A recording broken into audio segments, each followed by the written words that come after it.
Jim's voice calling Tabitha for dinner echoed from upstairs. She set down her work, picked up a lamp, and began walking up the stairs. However, the staircase from the basement to the first floor seemed endless, one step after another with no end in sight. Tabitha finally stopped, noticing stone beams above her head engraved with 1864 and many other numbers. Suddenly, Jim appeared suspended in midair, screaming loudly.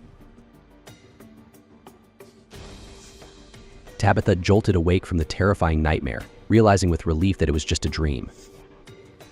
Boyd and Sarah had ventured far beyond what the sheriff had once deemed the safe boundaries of the town.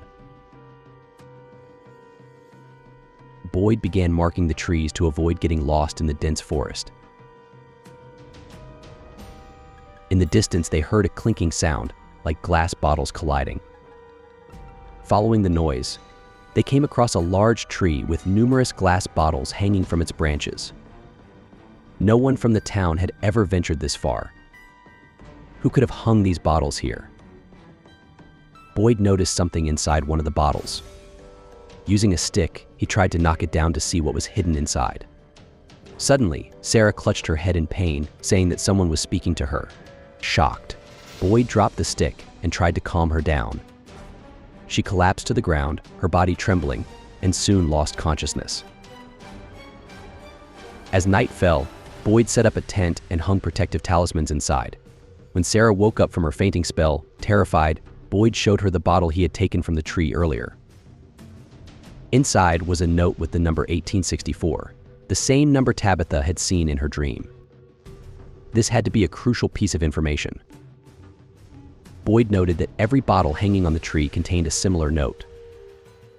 Sarah said she had heard a new voice, different from the ones before. This time it was a woman screaming, saying she had made a mistake.